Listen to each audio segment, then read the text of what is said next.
Hi Earth Angels! Kamusta? Welcome back to Pinay Angel Tarot. This reading is a love message for anyone, kahit ano man ang zodiac sign mo. General love reading, kaya maaari mag-resonate o hindi. Pero pag nag-resonate, comment nyo para alam ko. Kumusta kayo guys?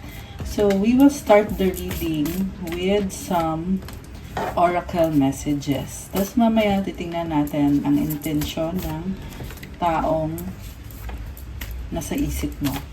Okay. Comment present para alam kong nanonood kayo. Unang card para sa'yo, support. Maaring may mga tao sa paligid mo na nagpapakita sa'yo ng support sa sitwasyon mo ngayon sa love life mo. Moon memories, the past. Mga memories na nagbabalik. Posibleng ang kadil mong person ay nasa past life mo. May nakikita ko dito na may mga memories. Hindi mo ma-explain pero andyan yan. May something talaga sa connection na to. Kung bakit nafe-feel mo na parang kakaiba yung experience or kakaiba yung nararamdaman mo. Next card is process your feelings, howl at the moon. Medyo malalim tong emosyon mo.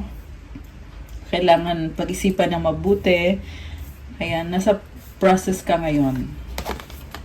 Synchronicity, maraming mga signs. Yung mga synchronicity na yan, guidance yan sa'yo eh. So, obserbahan mo kung ano ba yung pinaparating sa'yo ng mga guides mo, ng mga signs na binibigay sa'yo. Cleansing. Meron kailangan magbago dito sa isang sitwasyon. Kaya sinasabing cleansing, moonrise. I can feel na may bagong simula. Ayan, kasi may moonrise ka dito. Intuition, moon maybe. May mga sinasabi sa yung intuition mo connected sa sitwasyon na kailangan mong i-cleanse or kailangan mong baguhin. Sa ngayon, parang nafe-feel ko dito, gusto mo munang mag-isa at pag-isipan kung ano yung mga nangyari, obserbahan yung mga signs, yung mga mensahe ng mga guides mo, at i-process ang emosyon mo. Connected sa person from the past, baka ex mo to or soulmate mo to. May mga support naman sa paligid mo, so it gives you more confidence sa mga desisyon na gagawin mo. Okay, so ngayon tingnan natin ang mga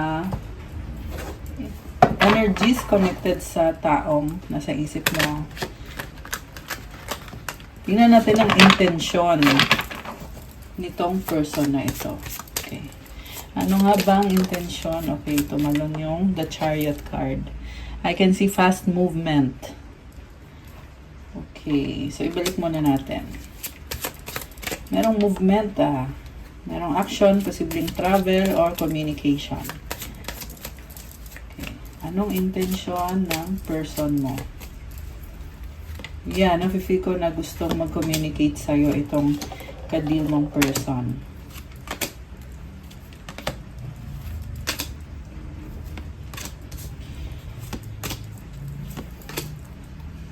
So, overall energy is Ace of Cups.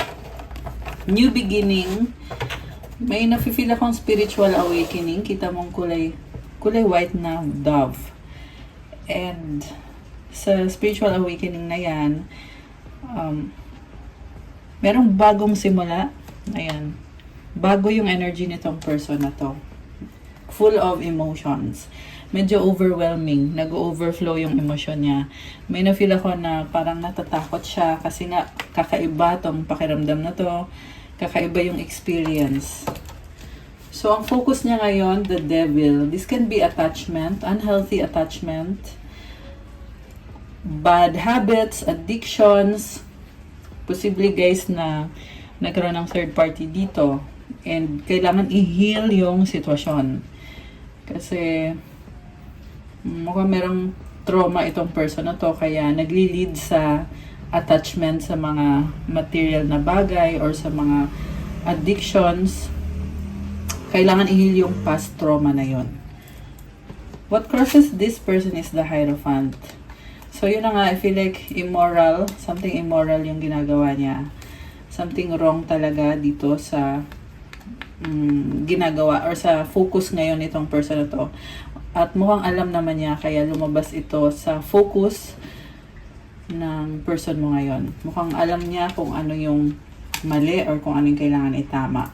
What lies below is the strength card. Okay. Tinatry naman niyang i-overcome sa ngayon. Parang tinatry niya. Pero tingnan natin guys kung makakayanan ba.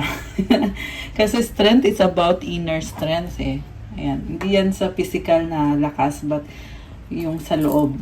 Okay. What lies above? 10 of Pentacles. Money. Being practical. Pwedeng connected sa career, finances, stability. Posibleng blessings to guys. So, siguro ini-enjoy niya ngayon yung blessing sa buhay niya. Maraming dumadating na biyaya. Sa recent past is 4 of Swords, healing. So, ito na nga yung sinasabi ko. May something talaga, nagkaroon ng past trauma na kailangan i-heal. Kaya, nagkaroon ng bad habits itong person mo. Sa near future is 3 of Pentacles. There is partnership, learning. Okay. Supportive energy is the Sun. There is clarity and new beginning. Positivity. Parang nakikita ko excited siya na magsimula ulit. Natatanaw na niya yung magiging future. So, I feel like naghahanap din siya ng support sa mga plans niya. Parang kumukuha siya ng lakas ng loob. Thinking na, believing na may chance, pwedeng magkaroon ng bagong simula dito. This is also a card of action. So, possible magti-take action itong person na to. Okay. Ang tingin naman niya sa'yo is Knight of Swords, mabilis. Posibleng tinalikuran mo tong taong to or nagkaroon ng pag-uusap dito na medyo biglaan. Ayan, biglaan pag-uusap or biglaan pag-alis. Okay, mamaya i-clarify natin yan. Mutual energy is Ace of Pentacles, new beginning again, taking a risk. And the outcome is 8 of Pentacles. Mukhang nakafocus sa work itong person na to. Parang nakita ko dito, alam niya kung ano yung kulang sa kanya, kung saan siya nagkamali. Sa ngayon, nakafocus siya sa finances and sa stability. At the same time, gusto niya magkaroon ng pagbabago sa sitwasyon na to. Hindi ko masyado nakikita yung love. Kasi more on money. Ayan, money and work yung lumabas dito sa cards. So, possible na pagdating sa love, magkakaroon ng delay. And, may nangyari dito na biglaan. Pero, parang, ko hindi pa muna in-entertain sa ngayon kasi nakafocus sa stability sa career, sa finances. Although lumabas naman na may mga cards about new beginning. So, andun yung nag-iisip, nagpaplano, kasi gusto i-heal yung sitwasyon. Okay, so mag-clarify tayo guys. Gamitin natin itong cards na to. So, ano tong kailangan i-heal ng person mo? Tingnan natin. Ano yung kailangan i-heal or ano bang nangyari?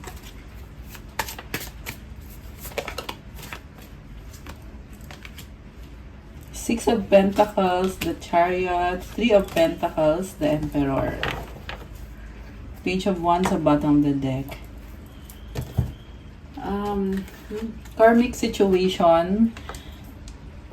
Parang, okay, merong relationship dito, pero yung isa sa inyo ay naging selfish. Merong partnership, pero may isa dito na dominant, Emperor energy. So, siguro siya yung laging nasusunod, siya yung laging tama. And, hindi sapat yung binibigay sa'yo breadcrumbing. And also, medyo may pagka-selfish itong person na to, guys. May partnership naman kayo. You have each other's back. Sinusuportan niyo isa't isa.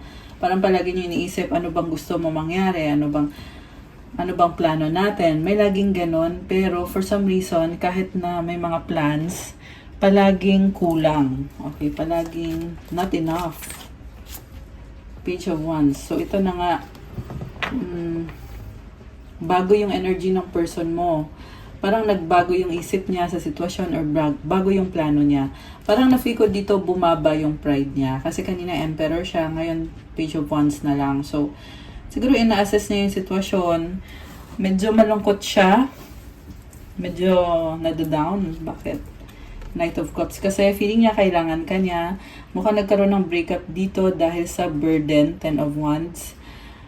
Marami siyang responsibilidad sa buhay at sa tingin niya ikaw lang yung nagbibigay ng pag-asa sa kanya, nagpapasaya sa kanya. Okay. So, bakit nandito yung Hierophant? Baka may kadikang Capricorn, Taurus, Leo, maraming Leo energy, meron Gemini, Aries, Earth sign, Capricorn, Taurus, Virgo. Although this can be any sign, meron din tayong water signs, Cancer, Pisces, and Scorpio. Lahat naman actually yan dito. So, yung sa Hierophant, the Sun, nagkakaroon ng clarity, parang nakikita niya yung katotohanan ngayon at gustong magsimula ulit. Okay, Two of Pentacles. Pero, juggling siya eh. So, may nakikita kong delay. May gusto man siyang i-manifest dito sa relationship na to or sa connection na to. Ayan, angel numbers 1, 2, 3, 11, 23. So, I feel like this person is taking his time or her time para ayusin yung buhay niya. Kasi, pinagsasabay-sabay eh. So, hindi 100% yung focus sa relationship lang. Kasi may factor about possible na finances. May mga ibang factor. Mukhang positive naman yung tingin niya sa sitwasyon dito. Although may nakita ko na parang nalulungkot kung paano nag-evolve yung relationship or yung love connection. So, ito magsisimula siya ulit pero binabalanse pa niya kung paano ko ba gagawin to, paano ba ako magsisimula ulit. Mukhang nafe-feel ko naman na gusto niya itama yung pagkakamali niya. Queen of Swords. Okay, so very logical thinker. Inisip niya kung ano yung nararapat sa isang sitwasyon. Mukhang nasaktan tong person na to. Okay, pero yung pain niya is hindi galing sa iyo, hindi galing sa love life. Parang responsibilidad sa buhay eh. Siguro independent person, mag-isa lang siya. Ayan, parang feeling niya mag-isa siya. Kailangan niya ayusin yung buhay niya. Okay, Three of Swords. Mukhang nagkaroon ng third party dito. Four of Cups. Eight of Cups. Ten of Pentacles. Meron tumalikod kasi parang hindi na kontento sa'yo. Ayan. Hindi siya na kontento sa'yo. Ten of Pentacles. Parang tingin niya doon is andun yung kayamanan or kaperahan. Kaya yun yung pinili niya. Ayan, tumalikod siya eh. Tinalikuran ka nitong taong to. Kasi nga, feeling niya mag-isa siya, diba? So, feeling niya kung ano yung mga problema niya, mag-isa niyang haharapin. Kaya, parang kusa lang siya nagdesisyon. Binaliwala niya yung partnership niyo. Pinili niya itong someone na baka mapera to or baka, kasi this can also be legacy or family or bahay. So, ito yung pinili niya. Wheel of Fortune. Parang, the reason kung bakit pinili niya yon, parang hindi niya sinadya. Parang, parang dala lang ng kapalaran. Parang ganun yung nafe-feel. Kasi Wheel of Fortune, something na binigay sa kanya ng universe na parang this person is taking a chance na itry ko nga ito, baka maging masaya ako dito. Pero yun nga, parang hindi siya naging masaya eh. Queen of Pentacles, King of Cups. Ayun, so naging selfish siya, naging practical, nagpakasaya. Okay, posibleng katrabaho niya yung pinili niya kasi may mga cards about money, finances. Okay, posibleng nag-travel, lumayo, or magkalayo kayo kasi andito yung the world card. Siguro naging LDR kayo. Baka sa start, okay kayo. Tapos biglang naging LDR. So, pinili niya yon 3 of Wands. Ayan merong other person. 9 of Pentacles. So, nung time na yon focus siya sa finances niya. Feeling niya mag-isa siya. Okay, so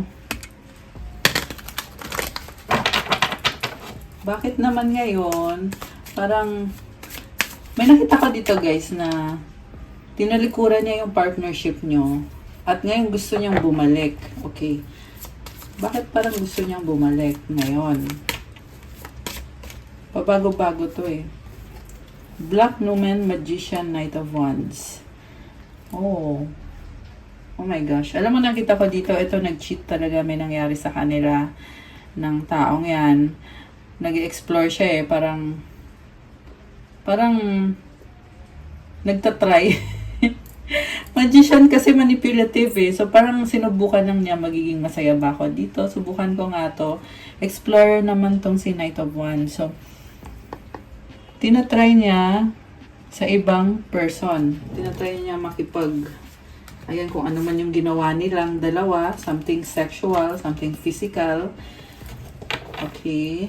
Kasi, ayan, kita mo itong Black Numen na card. This is something na addiction or temptation. 8 of Swords and the Ace of Pentacles. Nakastuck siya doon. Bagong-bago yun sa kanya. So, siguro, kaya nasira yung relationship. 9 of Wands. Baka binlock ka pa niya nung ginawa niya yung act na yon. Okay. Parang nakita ko sa kanya, selfish siya at the same time parang ang dami niyang ginagawa na hindi pinag-isipan na mabuti. So, go lang siya ng go, hindi niya inisip yung consequences. So, bakit ngayon ikaw merong biglaang pag-alis? Okay, tingnan natin. Judgment. So, posible natuklasan mo at kailangan mong magdesisyon agad-agad. 7 of Cups. Nalito ka eh. Parang daming iniisip na options. White Numen. Okay, nakita ko dito. Positive actually yung cards mo. Lumalaban ka. Siguro the moment na nalaman mo yung nangyari, nagkaroon ka ng opportunity to change the situation. Opportunity na para umalis sa sitwasyon na hindi healthy. At naging opportunity siya para gumanda yung buhay mo, gumanda yung energy mo. Kasi this is a very positive card, yung White Numen. Mukhang nakikita ko dito magaling kang mag-manifest. So, posible na ginabayan ka na parang sinabi sa'yo, uy, tama na yan kasi hindi ka magiging masaya dyan. Ito yung pagbabagong dapat mangyari sa'yo ngayon at magbibigay sa'yo ng happiness na gusto mo. Ayan. Although, duman ka sa point na nalito ka ano bang gagawin ko? Paano ko ba haharapin tong situation na to? Naging emotional ka rin. Pero, parang nililid ka sa isang bagong situation na magiging mas positibo para sa'yo. Okay. Temperance and the Fool. Oh. So, possible na ito siya ngayon at nag-a-adjust. Possible din naman na ikaw to na hinihil mo yung sarili mo, na feeling mo nagmukha kang tanga sa mga nangyari. Okay, balik muna natin yan. So, saan na ngayon papunta itong bagong manifestation mo? Parang nakita ko dito guys, binigyan mo siya ng chance, pero ginawa ka niyang tanga. Kaya narealize mo na mali pala yung mga ginawa ko sa taong yan. Okay. Queen of Wands. So, ngayon nakikita ko na attract mo kung sino ang gusto mo or kahit sino kaya mong ma-attract. Nag-iba yung energy mo dito. Ayan, Queen of Wands. Parang mas naging independent ka, nag-explore ka na, naging confident ka na sa sarili mo, marami kang ma-achieve. 4 of Pentacles. Pero, kahit alam mo sa sarili mo na kaya mo, nag-iingat ka. Siguro nagkaroon ka na ng mga lesson dito na huwag magmadali, huwag madaliin. yung mga bagay-bagay. Seven of Swords. Oh my gosh. Nagiging wise ka na ngayon. Parang nakita ko sa'yo na naging independent ka na ngayon at ayaw mo din ipaalam na nag-iba na yung mga plano mo. Ayan. Pero feeling ko, nafe-feel naman yun ng person mo na nagbago ka na or iba na yung plans mo kasi nga hindi naman nag-workout yan. Five of Cups, sa loob mo, nakakaramdam ka pa rin ng lungkot dahil sa mga nangyari, panghihinayang. Six of Cups, kasi may memories kayo, posibleng ang soulmate mo siya. Oh my gosh. Ayan, merong lungkot. Okay, Empress. Alam mo guys, may na-feel ako dito na possible na magkaayos pa rin kayo. Empress, posibleng twin flame mo yung kadil mo eh. You are divine feminine. You have the divine feminine. So, talagang na-attract mo siya. Ibig sabihin kahit wala kang gawin, para siyang minamagnet sa'yo eh. Yan yung lumabas dito. Ikaw naman lungkot-lungkutan ka, pero hindi ka aware na the more na nagbago yung energy mo dito, the more din na nagiging more attractive ka sa taong yan. Okay? So, saan na papunta itong pag move on mo? Kasi may Six of Swords, moving on. Tinatalikuran mo na tong sitwasyon na to. Oh my gosh, Queen of Cups, Ace of Cups, Nine of Swords. Alam mo, nakita ko dito. Oh, okay. Maraming possibility, pwede kayong magkabalikan, pero parang ayaw mo nang mag-effort eh. Parang nafe-feel mo lang na pwede namang magkabalikan pero hindi ka gumagalaw kasi nasaktan ka niya. Itong card na to, pinapakita pa rin sa akin dito na parang hindi ka pa sure kung pwedeng pagkatiwalaan yan. Actually, alam mo na you cannot trust this person. So, although nafe-feel mo pa rin dito na kilala mo na siya, kasi malakas intuition nitong si Queen of Cups eh. Nafe-feel mo dito na magiging masaya ka sa kanya, pero at the same time, may trust issue. Maliban sa trust issue, may na-feel din ako dito na nawala ng security. May na-feel din ako dito na takot ka na saktan ka niya ulit. So, ganun, trust issue pa rin naman yon. Kasi parang hanging eh. Tsaka, parang ayaw mo lang mag-move. Okay. So, ano naman itong lumabas dito na bagong simula? Connected dito kay person. Okay. Four of Wands. Commitment. Ayan. Sa bottom of the deck, mayroong King of Wands, Attraction, the Tower. Temperance. So, parang gusto pa rin niya talagang kumonek sa'yo ulit. The Hangman. It will take some time, guys. So, the Tower I feel like may nagbago sa kanya or may kailangan siyang baguhin. Kailangan niya mag-adjust. Temperance. The Hangman, tinitingnan niya sa ibang anggulo yung sitwasyon. Nagkakaroon siya ng enlightenment and clarity. Four of Swords, healing process. Six of Wands, ayan, gusto pa rin niya magkaayos kayo. Eight of Pentacles, busy or nakafocus sa work. Gusto mag-sorry, Page of Pentacles. Page of Swords, and the Hermit. So, gusto niya mag-sorry. Pero, I feel like this person will take it slow. Pero definitely guys, meron tong natutunan yung person mo. Tsaka nag-heal siya ngayon. Para sa kanya, ikaw pa rin yung person niya. Kasi meron siya ditong Four of Wands eh. So, posible na para sa'yo, wala na, tapos na. Pero sa kanya, ganito eh. Ayan. Anong outcome dito sa couple na ito? Magkakaayos ba sila? Or ano kaya? Two of Wands, the Moon, Six of Swords. Sa ngayon, hindi pa to magkakaayos kasi napaka-intense ng emosyon na kailangan mo ng talikuran, kailangan mo na ng healing process. Tsaka merong isa dito guys na sobrang nasistress. Feeling ko siya to eh. Siya tong person mo na si stress. Nag-iisip-isip siya actually. Hindi pa siya makagalaw kasi nga na-overwhelm ng emosyon, the moon. Possible na iniiwasan niya muna yung problem. Kasi merong 6 of Swords, may mga stork dito. So, parang sinasabi niya dito, saka na muna yan, dyan na muna yan. Kasi may gagawin pa ako. Parang gano'n. Umiiwas. Ayan. So, yan yung outcome. Okay. May chance ba na... May chance ba? Wala. Ganon na lang yung tanong natin. Kasi, umiiwas eh. Merong umiiwas.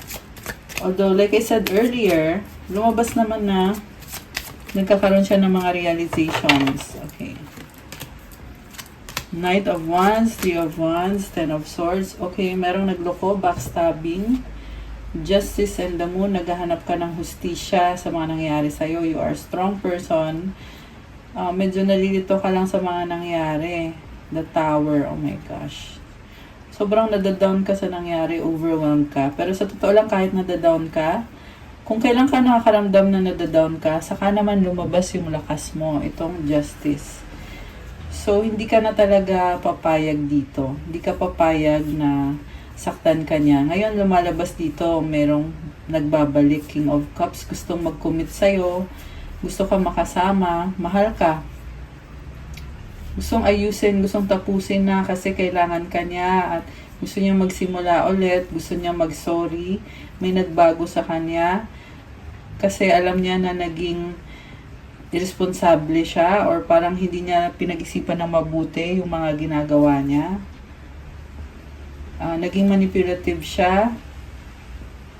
Parang inuna yung sarili niya, gumawa siya ng kung ano-anong milagro.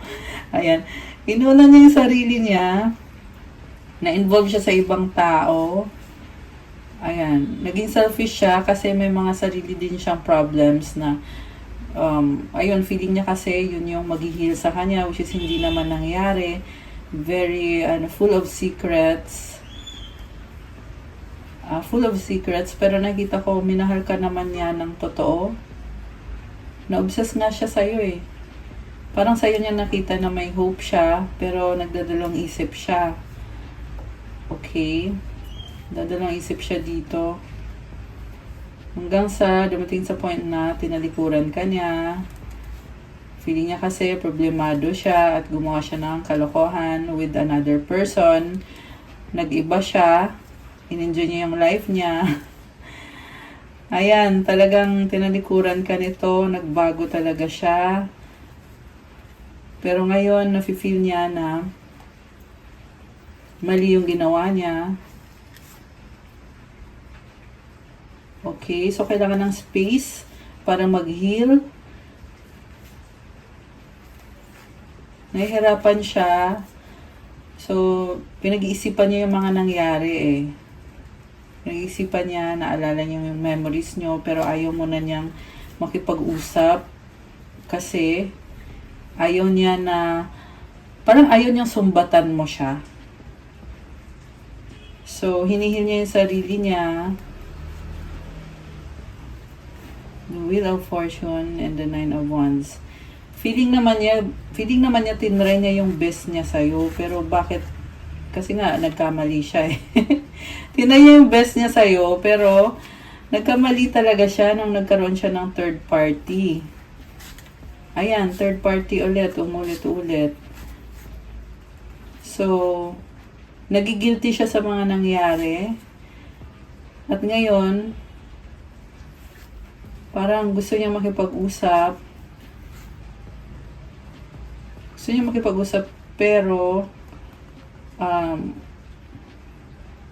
juggling siya. So, ibig sabihin, gusto niya makipag-usap. Naubos natin yung buong deck na to. Ang bilis lang, di ba? Nabigay yung mensahe. Okay, so gusto niya makipag-usap, pero juggling. Ayan, so posible na gusto nga niyang bumalik pero juggling siya. Ibig sabihin may kaagaw yung atensyon niya. Hindi pa rin niya buo maibibigay sa'yo. Pero kung ang tanong mo is kung minahal ka ba niya, lumabas naman dito, yes, minahal ka niya. Kaya nga dito lumabas na gusto niya magkaroon ng bagong simula. So, ito kasi malinaw, merong backstabbing. Ayun, kita mo, tinusok siya sa likod. Ito yung nangyari sa'yo dahil dun sa sumakabilang bahay. Ayan, alam niyo na yung sinasabi ko. Dahil dun sa cheating na ginawa, ayan, syempre, you were stabbed in the back.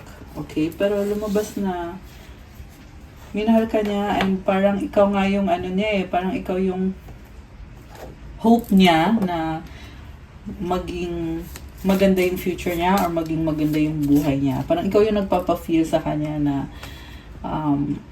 magiging better yung buhay niya at magkakaroon siya ng magandang future. Okay? Ano pa ba ang mga feelings nitong person na ito? Okay, tingnan natin. Ano pa ba ang feelings at intentions ng person mo? Okay. So, meron tayong isa, ansus. Parang, nafi ko dito, wala mo ng action, pinag-iisipan muna yung mga nangyari, nagkakaroon ng enlightenment and realization. Jerafehu Bunyo, nagpapakasaya siya, parang, sobrang saya nito So, mukhang ini-enjoy niya yung life niya. Ayan, posible din ikaw to, na ini-enjoy mo yung life mo kasi ang daming blessings. Okay? Berkana, okay.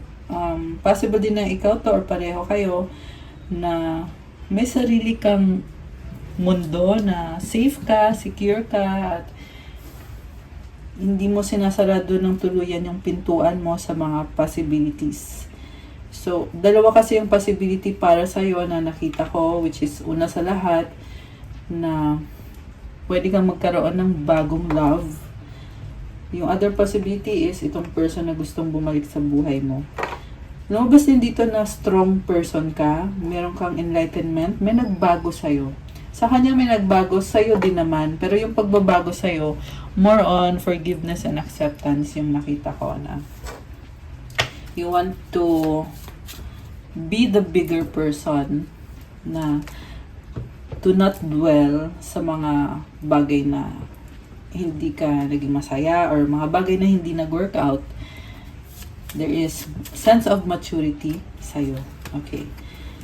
So, notice Algis need and manifestation, protection. Magkakaroon ng mga changes dito, lalo na sa finances mo. Nag-increase yung manifestation power mo. Okay. You are being very creative and practical this time. So, fertility. Okay, there is fertility. Okay, parang mas gusto mo mag-isa at mag-focus sa mga things na you want to create for yourself and for your future. So, ano mga mensahe galing sa person mo? Okay. Mensahe galing sa person mo na naewan ko. Char.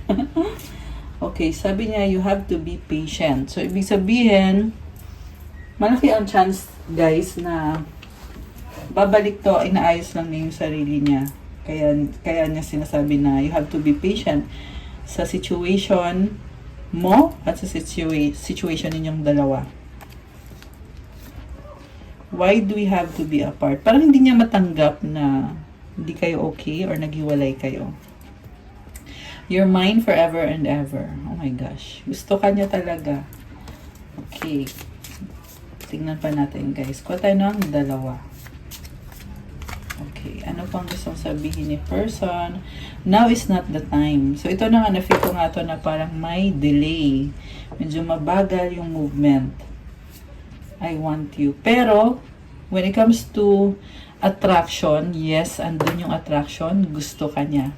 Yung nga lang, now is not the time, merong delays. Okay. Okay, tingnan na din natin yung sa bottom of the deck. I love you so much. Ayun. So, mahal ka naman pala niya talaga. Sobrang mahal. Okay, kuha ko kayo ng advice. Ay, sorry, nalaglag. Anong advice sa ating mga viewers?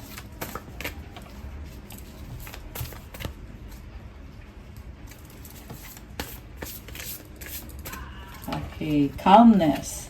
The inner divine is the witness of all, remaining still and quiet even during intense turbulence. So take a deep breath and then say, quiet my mind, dear Lord.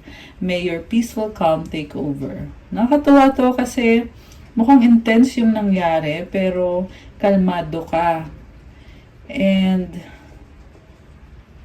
ipagdasal mo daw at hilingin mo kay God na maging relax ka, maging peaceful yung mind mo at peace ka, at mag-take over yung peace na yon sa buhay mo. I love this. Calmness. Kaya lumabas kanina, di ba sabi ko sa inyo, malakas ang manifestation power mo. Kung ano man yung maging desisyon mo, kung gusto mo ng bagong love, or kung gusto mong ayusin pa ito, or isave pa itong connection na to, well, it's up to you. Ayan. Okay, guys. That's all for our love message for today. Thank you so much for watching. Please like the video. Oh my gosh, 555 angel numbers. Okay, comment kung nag-resonate ba, kung nagustuhan nyo ba yung reading, or kung ilang percent nag-resonate, 100%, 50%, or kahit 10%, i-comment nyo. Subscribe and hit the notification bell. You can book a private reading with me, pero may bayad po yun kasi ikaw mismo ang i-reading. Message na kayo sa Viber or sa WhatsApp para mas mabilis. Tingnan nyo po sa description box yung mga detalye. If you want to start your crystals journey, may mga crystals which can help you attract your manifestation for protection, healing, attract love, attract money, self-confidence, motivation, focus, mental clarity, syempre for manifestation, negotiations, for wisdom, for, syempre, unblocking of your chakras, at marami pang iba, guys. So, tingnan nyo na lang sa Instagram ko. Thank you, and have a good day. God bless you all, my earth angels. I love you guys, and I'll see you again soon. Bye!